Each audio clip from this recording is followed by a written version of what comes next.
Everyone in Ashgrove knew one rule. Never take the Route 9 bus after midnight. The city stopped running buses at 11:30 p.m. There was no Route 9 on the schedule. Yet every few weeks, when the streets were empty and the rain covered the sound of footsteps, an old white bus would roll through town with its headlights dim and its destination sign reading only one word: home. Most people ignored it. Those who boarded it were never seen again. Noah worked the night shift at a convenience store. One Friday, his manager kept him late, and by the time he locked the doors, it was 12:18 a.m. The streets were deserted. As he walked toward the bus stop, he heard the low growl of an engine. An old white bus pulled up. Its doors hissed open.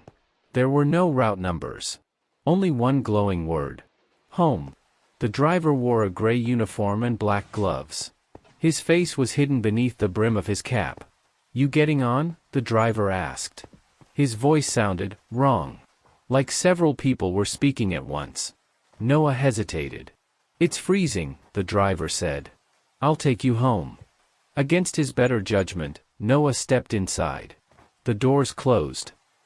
There were only 4 passengers. A woman staring out the window. An old man with a newspaper covering his face. A little girl hugging a teddy bear. And a teenager sitting at the very back. No one looked at Noah. The bus started moving.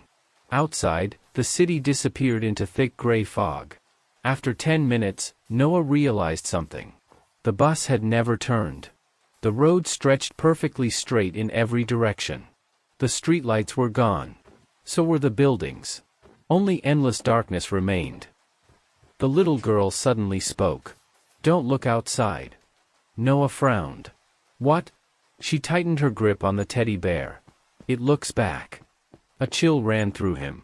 He laughed nervously and glanced at the window. At first, he saw only his reflection. Then, another face appeared beside his. Pale. Smiling. Its eyes were completely black. Noah whipped around. No one was behind him. When he looked back at the window, the face was gone. The old man lowered his newspaper. His eyes were stitched shut. "You looked," he whispered. "You shouldn't have." He slowly raised one trembling finger and pointed toward the front of the bus. The driver was watching Noah. Not through the windshield. Through the rearview mirror. And he was smiling. The bus stopped. The doors opened. Outside was Noah's neighborhood. His house stood at the end of the street. The porch light was on. His mother stood in the doorway. She waved. "Noah! Come home!" Relieved, he stood. The little girl grabbed his sleeve. "Don't. That's my house." She shook her head. "It learns." Noah looked again. Something felt wrong. His mother hadn't blinked once. She was still smiling. Perfectly still. Waiting. The driver spoke without turning around. "Last stop." Noah took one step toward the doors. Then another. His foot touched the pavement. His mother raised her hand higher. "Come home." Then her smile stretched. Farther than any human mouth could. Her jaw cracked. Her eyes rolled completely white. Her arms became impossibly long as she rushed toward him. Noah leaped back onto the bus. The door slammed shut just as her fingers scraped across the glass. The thing outside kept smiling. Watching. Waiting. The bus drove away. One by one, the other passengers disappeared. Not by leaving. They simply weren't there anymore. Soon only Noah and the driver remained. Finally, the driver stopped the bus in the middle of nowhere. He stood. Slowly removed his cap. Underneath, there was no face. Only darkness. A voice came from inside it. "You made the right choice. You don't belong out there anymore." The next morning, police found an abandoned bus parked beside an empty road.